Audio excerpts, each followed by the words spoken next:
नमस्कार आदाब, मैं हूं अरशद बीसरू और आप देख रहे हैं मेवात आज तक। आइए दोस्तों, आपकी जानकारी के लिए बता दें, इस वक्त मेवात आज तक की टीम पहुंची है नुहू विधानसभा क्षेत्र के आखिरी गांव रोज का। मेवात का मात्र एक ऐसा गांव है जहां पर पहले से ही बहुत सारी कंपनियां, बहुत सारी फैक्ट्रियां हैं। अन्यथा मेवात में कहीं भी ऐसा देखने को नहीं मिलेगा। बावजूद इसके इस गांव में विकास का इतना अभाव है, इतनी कमियां नजर आ रही हैं कि लोग परेशान हैं। और इसलिए आज यहां पर एक सेमिनार लगाया गया है। पूर्व सरपंच के घर हम पहुंचे, इनसे जानने की कोशिश करेंगे कि आखिर ये जो 5 साल का कार्यकाल गया, इसमें किस प्रकार से वर्तमान सरपंच जी ने विकास गाँव का कराया है। तो सबसे पहले सर आपका स्वागत है मेवात आज तक। वेलकम। अच्छा शाहरुख भाई, पहले तो ये बता दीजिए कि इस बार किस तरीके का विकास आपके गांव में हुआ है? हमारे गांव में जी इस बार कोई विकास नहीं हुआ जी। विकास की जगह इन लोगों ने विनाश ही किया है। यहाँ का विकास की बात करी जाए तो सबसे पहले हम शिक्षा पे बात करेंगे। शिक्षा में 2016 में ये सरपंच बने थे। 2016 में गांव का एक सरकारी स्कूल है, मात्र एक सरकारी स्कूल है गांव के अंदर। उसमें इन लोगों ने वो सरकारी स्कूल हमारे कार्यकाल में हमने 8th क्लास तक कराया था। आज भी वो 6 साल बाद भी 8th क्लास तक ही है। आपका जो परिवार है लगभग 20 से 25 साल इस गांव पर सरपंच किए उन्होंने जी। तो थोड़ा सा आप भी बता दीजिए, आपने क्या विकास कराया गांव में? हमने विकास कराया जी। अब मैंने बताया कि हमने शिक्षा के तौर पर शिक्षा को बढ़ावा दिया है यहाँ पे। हाँ जी। तो 8th क्लास तक अपग्रेड आपके कार्यकाल में? हमारे ही कार्यकाल में हुआ था। उससे पहले 5वीं तक था? हाँ नहीं जी, स्टार्टिंग ही हुई थी, उससे पहले स्टार्टिंग ही नहीं थी। तो 5वीं तक भी हमारे टाइम हुआ था, 8th तक भी हमारे टाइम हुआ था। काफी मेहनत के बाद 8th तक हुआ था। अब 6 साल हो गए इन लोगों से 10th तक स्कूल नहीं कराया गया। ये एक ऐसा गांव है जहां पर लोग जो है मेवात के अलग अलग ग्रामीण इलाके से जो हमारे पढ़े लिखे शिक्षित युवा जो बच्चे होते हैं वो नौकरी ढूंढने की तलाश में रोज का मेव गाँव में आते हैं, क्योंकि यहाँ पर बहुत सारी पुरानी कंपनियां और फैक्ट्रियां हैं। लेकिन बावजूद इसके इस गांव के अंदर 8th क्लास तक स्कूल है आज भी। तो ये एक बहुत दुखद खबर है। ये सोचना चाहिए कि 8th क्लास तक तो आजकल जो छोटे छोटे से गांव होते हैं उनमें भी स्कूल होता है। इस जमाने में 8th तक अगर स्कूल है तो बच्चे कहाँ से पढ़ेंगे फिर? प्रेजेंट में जो सरपंच साहब है उन्होंने कैसे विकास कराया? उन्होंने, मैं बता तो रहा हूँ, गांव का तो कोई विकास ही नहीं कराया है। उन्होंने गांव का विनाश ही किया है। जो ये रोड बने हुए हैं आपने देखे हैं गांव के चारों ओर, ये हमारे कार्यकाल 2014-15 में बने थे, फाइनल हुए थे। अब इन लोगों ने क्या किया कि कागजी कार्यवाही में सेक्रेटरी, बीडीओ, बीडीपीओ सबने मिलकर रिकॉर्ड में ये दिखाया कि हमने नए रोड बनवाए हैं।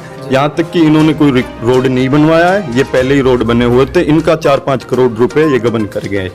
ये जो रोड, सीसी रोड जो बने हुए हैं, आपके कार्यकाल में? हमारे कार्यकाल में बने हुए थे। और कागज पूर्ति ये दिखा रहे हैं? कागज पूर्ति ये दिखा रहे हैं अब। तो जिला प्रशासन अंधा है क्या? हाँ जी, अंधा। ये जो कोई कार्रवाई नहीं कर रहा है इनके खिलाफ। ये जो रास्ते पहले बन चुके हैं, हाँ जी, हमने दरखास्त भी दी है, आरटीआई वगैरह भी लगाई है। आश्वासन दिया आपको? कुछ आश्वासन नहीं, डेट पे डेट दे देते हैं, कोई कार्रवाई नहीं करते। 25 करोड़ रुपए का गबन है। 25 करोड़ रुपए में तो हिंदुस्तान लेवल का एक टॉप गांव बन जाता है रोज का में। ये स्मार्ट विलेज भी, स्मार्ट विलेज के बहाने इन लोगों ने पंचायत से पैसे निकाले हैं। कोई कार्य ऐसा नहीं कराया कि जिससे हम संतुष्ट हो सकें। आपकी एजुकेशन क्या है? मेरी एजुकेशन में लॉ की है, LLB, BA LLB।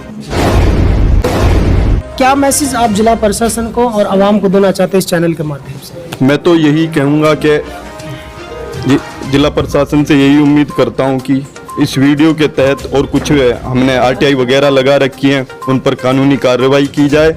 दोषियों के खिलाफ मुकदमा दर्ज कराया जाए और इनसे जितना भी इन्होंने गबन किया 25 करोड़ रुपए का, 1-1 रुपए का भुगतान किया जाए। जो वर्तमान सरपंच के भाई हैं, इनके पास 2016 जनवरी में 1 करोड़ रुपए की प्रॉपर्टी नहीं होगी। आज उनके पास 2 करोड़ रुपए का एक मकान है, 1 करोड़ का एक मकान है, 50 लाख रुपए का एक मकान है, 60-70 लाख रुपए की प्लॉट्स खरीदी हैं, 4-5 लग्जरी गाड़ियां उनके पास। तो दोस्तों, आपने देखा और सुना, हम पूर्व सरपंच के घर पर हैं। तो यहाँ पर वर्तमान सरपंच पे कुछ आरोप प्रत्यारोप लग रहे हैं कि वो बता रहे हैं कि गाँव में 5 साल के कार्यकाल में कोई खास विकास नहीं किया है और गबन के भी आरोप लग रहे हैं। करोड़ों रुपए का उन्होंने गबन किया, ऐसा आरोप यहाँ शाहरुख भाई लगा रहे हैं, जो इस वक्त जो चुनावी मैदान में ताल ठोक रहे हैं सरपंची पद की। एक सवाल हमारे मन में भी, वो जनता का सवाल भी हो सकता है, क्योंकि आप ये बताइए, जब आप एक लॉयर है, एक वकील हैं, हाँ जी। तो आपकी क्या जरूरत है, आप सरपंच की चुनाव लड़ना चाहते हैं? आप तो किसी अदालत में होना चाहिए ना। नहीं सर, बात तो ठीक है, किसी अदालत में होना चाहिए। मैंने अभी लॉ फाइनल की है, मैं कहीं प्रैक्टिस में नहीं गया अभी। मैंने सोचा कि जब गांव का विकास ही नहीं हो रहा तो क्यों ना हम लोगों को शिक्षित बनाएं, क्यों ना इन पे ध्यान दें, रोजगार को लाएं, बेरोजगारी को दूर करें। तो मैंने यहाँ इलेक्शन लड़ने का मन बनाया था। जिला प्रशासन के हाथ में किस तरीके से जांच करता है, तो फिलहाल मेरे साथ में एक और भाई है नौजवान साथी, इनसे जानने की कोशिश करूंगा। सर भाई, आप बताइए, जो आरोप शाहरुख ने लगाए वर्तमान सरपंच पर, कहाँ तक वो ठीक है? वो जो आरोप शाहरुख ने लगाए हैं वो सारे ठीक है जी। हमारी प्रशासन से यही मांग है, जो 25 करोड़ रुपए जो निकले हैं पंचायत से, उन पैसों के जितने भी पैसे निकले हैं, 25 करोड़ है, 24.5 करोड़ है, जो भी हैं, उन पैसों का हिसाब हमें विस्तार पूर्वक चाहिए। हमने कोर्ट में भी केस डाला हुआ है इसके खिलाफ, लेकिन वहाँ सरपंच जब उसको नोटिस मिलता है कोर्ट का, तो वो कहता है कि सरपंच बीमार है, सरपंच को मतलब ये बीमारी हो गई, सरपंच को एसिडिटी हो रही है। जब रिपोर्ट देने के बाद जवाब देने की बारी आती है कोर्ट की, तो ये इस तरीके से होता है। उसके बाद लॉकडाउन लग गया। अगर इनसे पूरा रिकॉर्ड मांगा जाए तो ये रिकॉर्ड दिखाने में नाकाम है। सिर्फ जो पैसा निकला वो कागजों में निकला है। आप जाके गाँव में सर्व कर सकते हो। जो गाड़ी पाइपलाइन बिछी है, अगर एक भी पाइपलाइन बिछी हो, आप देख सकते हो जी।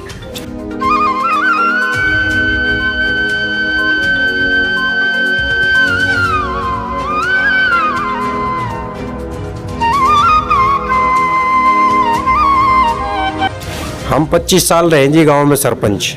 उससे पहले गांव में कोई बजट नहीं था। हम बिजनेसमैन है।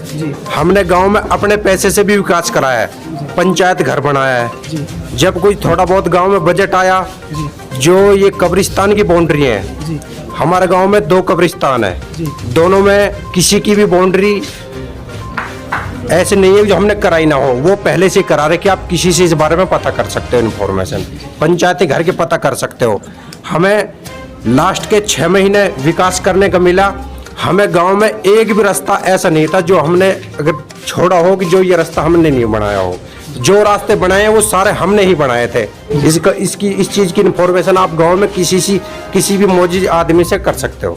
देखिए, ये बात बिल्कुल फैक्ट है कि पहले जो सरकारें होती थी वो ग्राम पंचायतों के लिए इतना पैसा नहीं देती थी, लेकिन इस बार जो लगभग पिछले 15 सालों से खुली छूट दी हुई है, सरकार पूरे तरीके से करोड़ों का बजट ग्राम पंचायतों को दे रही है।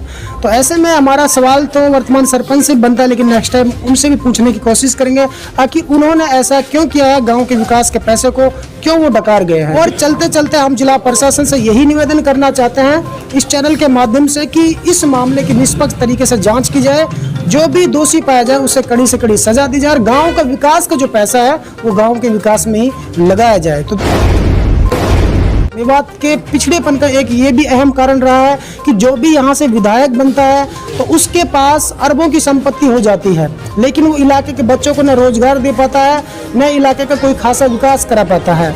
और दूसरी बात, जो सरपंच होता है ये भी एक एमएलए के बराबर होता है गांव का। इनके पास बहुत सारा पैसा आता है, लेकिन ये भी सरपंच बनने के बाद अधिकतर हमने ऐसा देखा कि बड़ी बड़ी कोठियाँ, बड़ी बड़ी गाड़ियाँ और प्लॉटिंग इनकी मिल जाती हैं, लेकिन गाँव में विकास बिल्कुल भी नहीं मिल पाता है।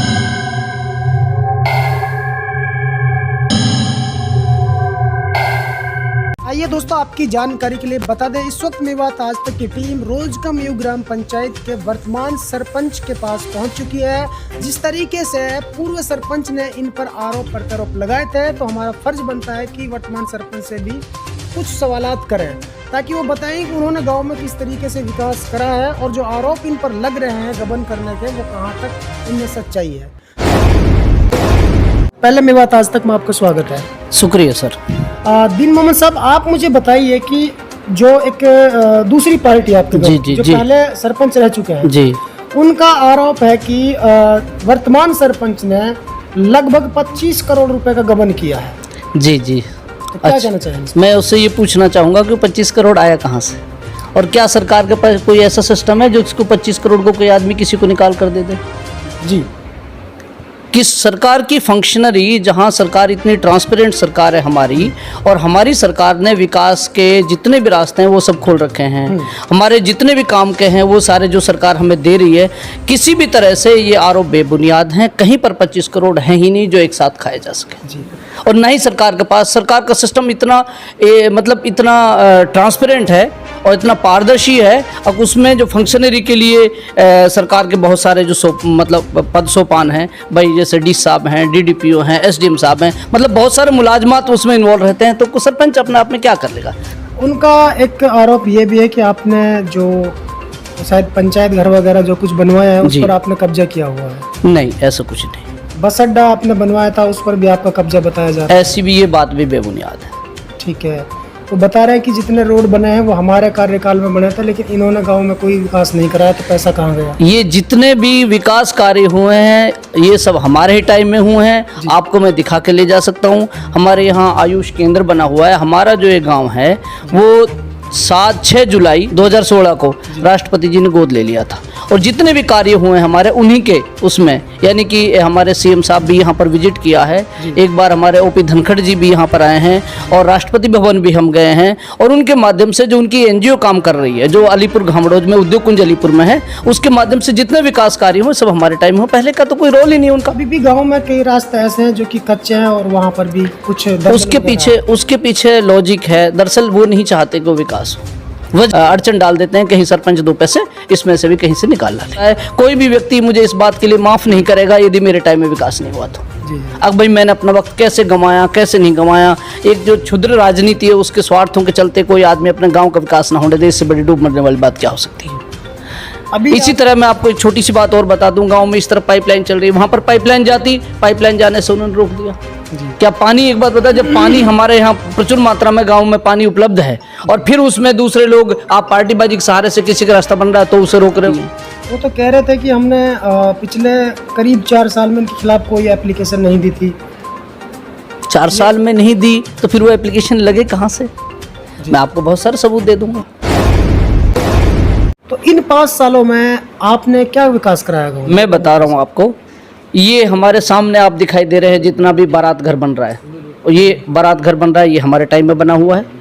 और सामने पार्क बना हुआ है, ये हमारे टाइम बना हुआ है। पीछे की तरफ आयुष केंद्र बना हुआ है, ये हमारे टाइम बना हुआ है। स्कूल के जितने भी कमरे थे सारे जीर्ण शीर्ण थे, सारे कमरे दोबारा टूट के वापस से बने हैं। ये मतलब कहने की ये है, मैं समझ रहा हूँ कि लगभग 90% कार्य हमारे टाइम के। दोस्तों आपने देखा और सुना, पहले हमने पूर्व सरपंच की जो पार्टी थी उनकी बात आपको सुनवाई, और अब सेकंड टाइम में हमने वर्तमान सरपंच की बातें आपको सुनाई, इनको रूबरू कराया आप लोगों से। तो आप अंदाज़ा लगा सकते हैं कि गलती किसकी कहाँ हो रही है और क्यों गांव का विकास रुका हुआ है। पक्ष विपक्ष दोनों ही मैंने आपको दिखाए हैं। तो मैं सिर्फ जिला प्रशासन से यही निवेदन करना चाहता हूँ कि गाँव का विकास होना चाहिए। अब जहाँ जिसकी खामियां, जिस पार्टी की तरफ से खामियां हो रही है, गलतियां हो रही हैं, इसकी निष्पक्ष तरीके से जांच भी की जाए, और गाँव का जो विकास वो नहीं रुकना चाहिए।